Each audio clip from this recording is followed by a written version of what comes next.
दोस्तों रिलायंस पावर की बात करें तो स्टॉक के अंदर फ्राइडे को ज़बरदस्त तेजी देखने को मिली।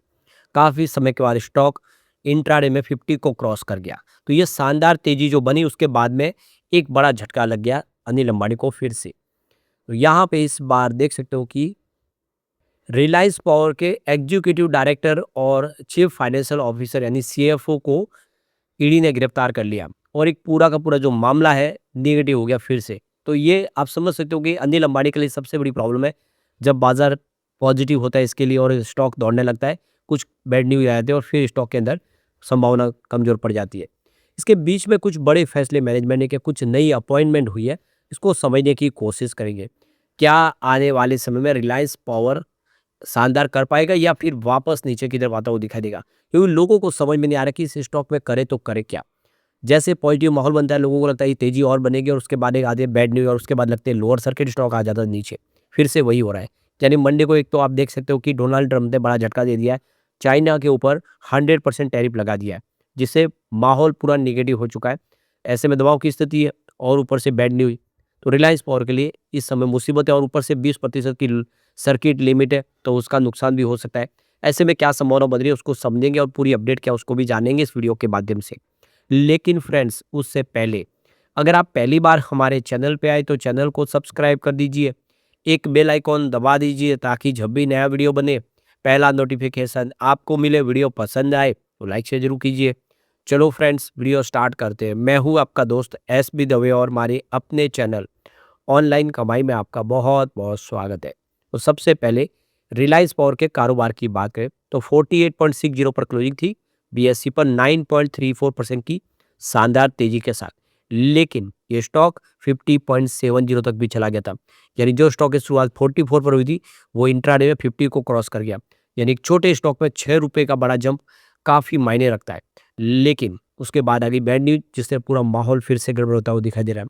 अब इसके बीच में जो बड़ी अपडेट निकल के आ रही है, कंपनी की तरफ से जो एक्सचेंज को जानकारी दी है, कंपनी की बोर्ड ऑफ डायरेक्टर की मीटिंग हुई थी और इसमें जो फैसला लिया गया है, श्री अनूप अशोक गुप्ता इनको यहाँ पे कंपनी ने नॉन एग्जीक्यूटिव और नॉन इंडिपेंडेंट डायरेक्टर के तौर पे अपॉइंट कर लिया है। तो एक नई अपॉइंटमेंट कंपनी ने कर ली है।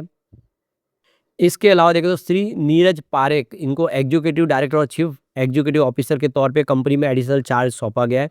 कंपनी में क्योंकि एक इस्तीफा हो चुका है तो उसकी वजह से इन्होंने एक बड़ा फैसला किया है। तो बोर्ड ऑफ डायरेक्टर की जो मीटिंग शुरू थी शाम को 7:30 बजे और ये 8 बजे कंप्लीट हो गई, जिसमें ये फैसला लिया गया है कि अनूप अशोक गुप्ता को अपॉइंट किया जाए नॉन एग्जीक्यूटिव डायरेक्टर के तौर पे और एक एडिशनल चार्ज भी सौंपा गया है। तो आप देख सकते हो कि श्री अनूप गुप्ता जो अपॉइंटमेंट हुई है 11 अक्टूबर 2025 कल, और ये देखो कि इनकी जो एडिशनल डायरेक्टर के तौर पे और नॉन एग्जीक्यूटिव डायरेक्टर के तौर पे इनकी अपॉइंटमेंट हुई है। तो ये एक बड़ी नई शुरुआत की गई है, कंपनी कुछ नए फैसले कर रही है। एक और जो बड़ी अपडेट निकल के आ रही है, यहाँ पे कंपनी की तरफ से 2 अथॉराइज्ड पर्सन को अपॉइंट किया है स्टॉक एक्सचेंज को हर तरह की डिस्क्लोजर देने के लिए, जो भी कंपनी से संबंधित जानकारी हो। तो मैनेजर लेवल की ये 2 जो अपॉइंटमेंट हुई है आप देख सकते हो। इसमें श्री नीरज पारेख जो एग्जीक्यूटिव चीफ एग्जीक्यूटिव डायरेक्टर है कंपनी के, और इनके कॉन्टैक्ट नंबर दिए गए हैं। और दूसरी तरफ है श्री रमनदीप कौर जो कंपनी सेक्रेटरी है, उनके भी कॉन्टैक्ट नंबर और उनकी ईमेल आईडी दी गई है। तो ये कंपनी की सारी जो भी डिस्क्लोजर वगैरह है उसकी जिम्मेदारी संभालेंगे। ये कंपनी की तरफ से इनको काम सौंपा गया है। अब यहाँ पे जो बड़ी अपडेट निकल के आ रही है, ईडी की तरफ से रिलायंस पावर के एग्जीक्यूटिव डायरेक्टर और chief financial officer Ashok Kumar Pal को गिरफ्तार कर लिया गया है। अशोक कुमार पाल पर अनिल अंबानी ग्रुप की जो कंपनी है एडीए से जुड़े 68.2 करोड़ के फर्जी बैंक गारंटी और इनवॉइसिंग का आरोप लगा है। तो अशोक पाल को ईडी ने शुक्रवार को देर रात पूछताछ के बाद अरेस्ट कर लिया है और आप देखो कि देर शाम उनको पूछताछ तो की गई। उसके बाद में 11 अक्टूबर को यानी शनिवार को दिल्ली की स्पेशल कोर्ट में पेश किया गया और वहाँ पे ईडी ने कस्टडी की मांग की, जो 2 दिनों के लिए इनको मंजूर कर दी गई है कोर्ट की तरफ से। तो अशोक पाल जो है, अब आप देख सकते हो कि 13 अक्टूबर को दोबारा कोर्ट में पेश किए जाएंगे।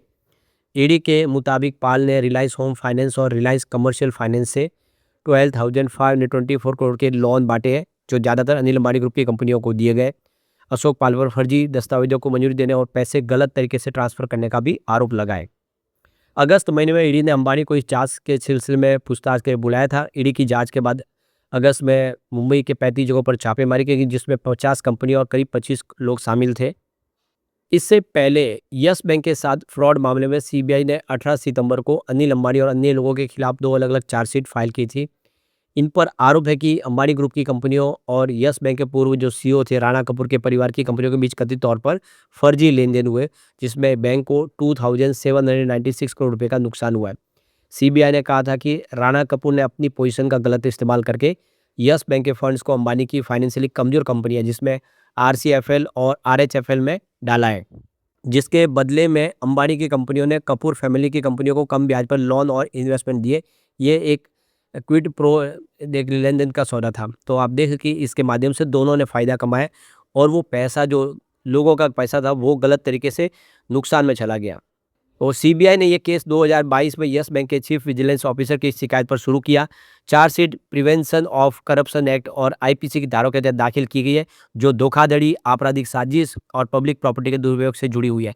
चार्जशीट में अनिल अंबानी के अलावा सीबीआई ने राणा कपूर, बिंदु कपूर, राधा कपूर, रोशनी कपूर, आरसीएफएल, आरएचएफएल और RAB enterprises limited, imagine estate private limited, Bliss House private limited और Imagine Hitech private limited, Imagine Resident private limited और मॉर्गन क्रेडिट्स प्राइवेट लिमिटेड के खिलाफ प्रिवेंशन ऑफ करप्शन एक्ट और आईपीसी की धाराओं के तहत चार्जशीट दाखिल की है।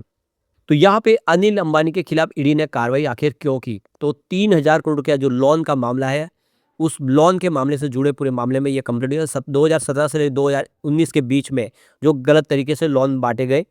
तो ईडी की शुरुआती जांच में पता चला कि इन लोन्स को कथित तौर पर फर्जी कंपनियों और ग्रुप की अन्य कंपनियों में डाइवर्ट किया गया है। जांच में यह भी सामने आया कि यस बैंक के बड़े अधिकारी को शायद रिश्वत दी गई थी। तो ईडी ने जो जांच की उसमें सामने जो निकल कर आया, ईडी का कहना है कि ये एक सोचा समझा और सुनियोजित प्लान था, जिसके तहत बैंकों, शेयर होल्डर्स, निवेशकों और अन्य सार्वजनिक संस्थाओं को गलत जानकारी देकर पैसे हड़पे गए। जांच में कई गड़बड़ियां पकड़ी गई है, जैसे कि कमजोर या बिना वेरिफिकेशन वाली कंपनियों को लोन बांटना, कई कंपनियों में एक ही डायरेक्टर और एड्रेस का इस्तेमाल किया जाना, लोन से जुड़ी जरूरी दस्तावेज जो होने उनका दस्तावेज का न होना, फर्जी कंपनियों में पैसे ट्रांसफर करना और पुराने लोन चुकाने के लिए नए नए फिर से लोन देना, ये सारे के सारे एक तरह से फर्जीवाड़े किए गए। तो सीबीआई ने 2 मामलों में एफआईआर दर्ज की थी। ये मामले यस बैंक और रिलायंस होम फाइनेंस लिमिटेड और रिलायंस कमर्शियल फाइनेंस लिमिटेड को दिए गए अलग-अलग लोन से जुड़े हैं। दोनों ही मामलों में यस बैंक के जो पूर्व सीईओ थे राणा कपूर, उनका नाम लिया गया है। इसके बाद एक अधिकारी ने बताया कि national housing bank, SEBI, national financial reporting authority of bank of Baroda जैसी अन्य एजेंसियों के और संस्थानों ने भी ईडी के साथ जानकारी साझा की। अब ईडी इस मामले की जांच आगे कर रही है। तो कुल मिला के फिलहाल अनिल अंबानी के लिए मुसीबतें बहुत सारी है और ऐसे में निकलना होगा उनको बाहर। कोशिश जारी है और अब Q2 भी आने वाला। उम्मीद है कि Q2 बेहतर होगा, फिर वहाँ से एक पॉजिटिव माहौल बन सकता है। लेकिन फ्रेंड्स, कोई भी इन्वेस्टमेंट करने से पहले अपने फाइनेंशियल एडवाइजर से एडवाइस ले ले या अपना खुद का रिसर्च करें, क्योंकि मैंने वीडियो आपके एजुकेशनल पर्पज के लिए ही बनाया। वीडियो पसंद आए तो लाइक से जरूर कीजिए और चैनल को सब्सक्राइब कर दीजिए। Thank you friends.